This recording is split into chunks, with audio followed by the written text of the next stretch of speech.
I'm Kenny Florian here with UFC light heavyweight champ Jon Jones and Daniel Cormier.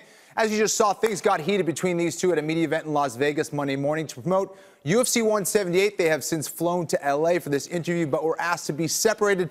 Jon's with me. Daniel's upstairs in our newsroom.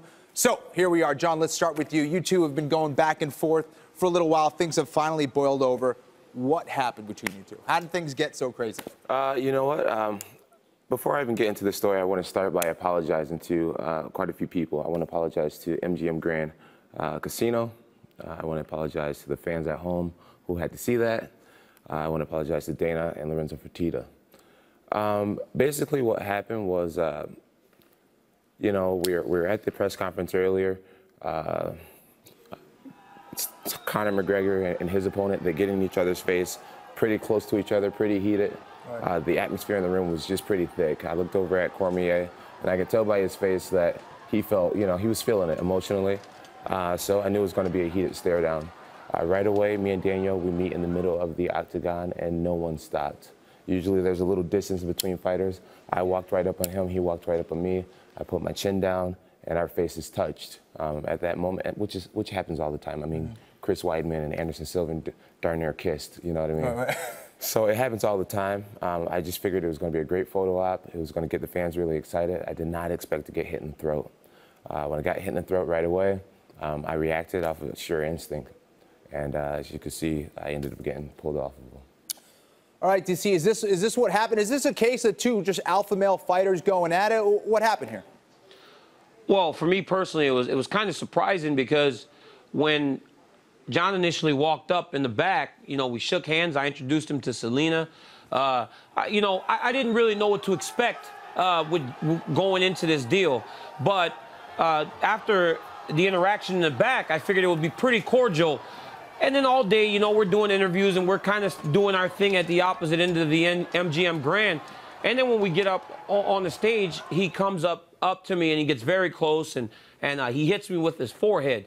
I've said time and time again, there is not a man walking this earth that will get into my face, put his head on me, and push me forward without me actually reacting. Like Jon did, you know, he apologized for our actions. We should never behave in that way. There are a lot of people that look up to us and admire us for what we do in the octagon and outside of the octagon. We've both shown to be smart, professional guys outside of the cage. But with that being said, I can say 100 times if a person does that to me, I'm going to react in the same exact way. You see that? I don't want anyone touching me. I don't come to a stare down to be touched. We are going to fight in September. I know he says it happens all the time. That's never happened to me. I don't want to be involved in that.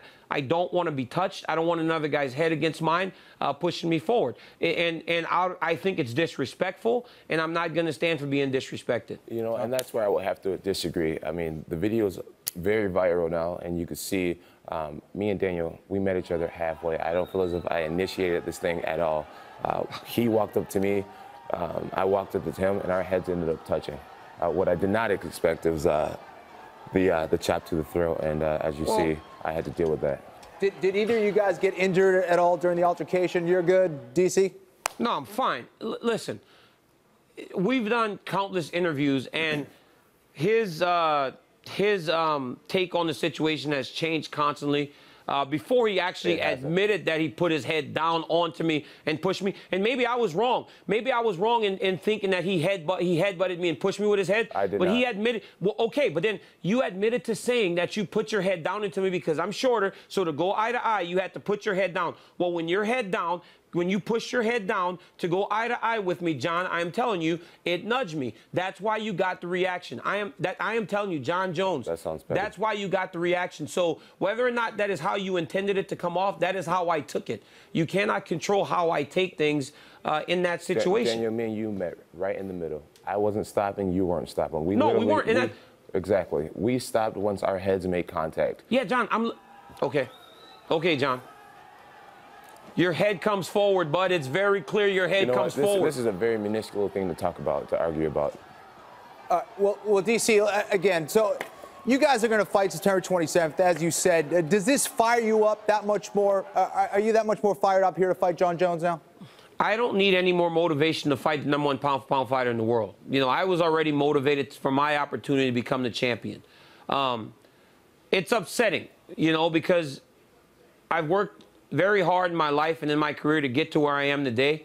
And to behave that way and for it to go and be spread as fast as it has, it's sad, you know, because at some point I'm going to have to explain this to my kids. I'm going to explain this to my son. My family, they're watching this. You know, my mom has to see this. And I'm sure she's not proud of it, you know. So there's some, as much as it disappoints me to do this in front of fans and people that support me in mixed martial arts, I have to go back to my family and my mom. And at some point when my kids are old enough to understand this, I'm going to have to explain to them how their dad was on national television acting out of character. John, are you that much more fired up to face this guy? You know, I'm very fired up to face Daniel Cormier. You know, me being in the position that I am, I've fought for many world titles, and to be in my position, it's important to always find things to motivate you, to have something to light that fire under your butt. Facing a new opponent and Daniel Cormier, it was a great gush of excitement for me and a newfound motivation for me. But this gives me a feeling of it being almost like my first title shot again. There's certain characters that you just cannot afford to lose to.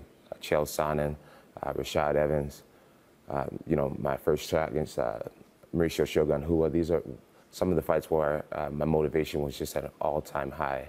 And after this situation, I couldn't imagine not coming out with my belt. So this is a must-win situation. This is exactly the fire that I needed. And sure enough, people expect some very malicious, violent things that happen the night of September 27th.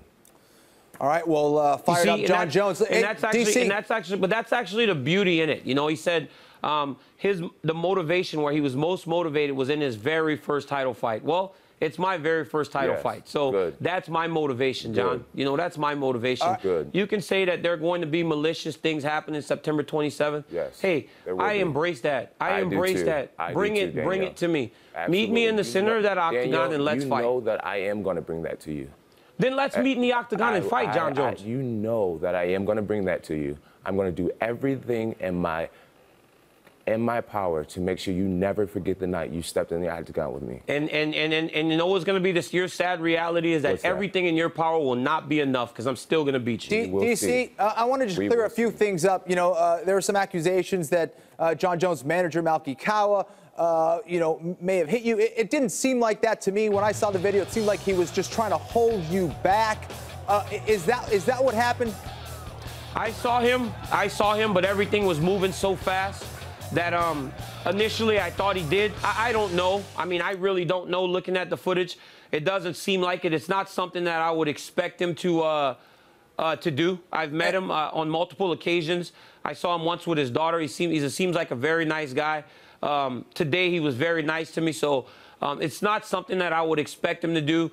But when emotion was running high, maybe I did think that he did it, but as I look back, I don't know. I got a message from one of the officials from the UFC that he wanted to personally say that he didn't do it, and that's good enough for me, you know, so whatever. You know, it's not a big deal to me. Now, it looked like you threw a shoe at one point during the melee. Is that what happened?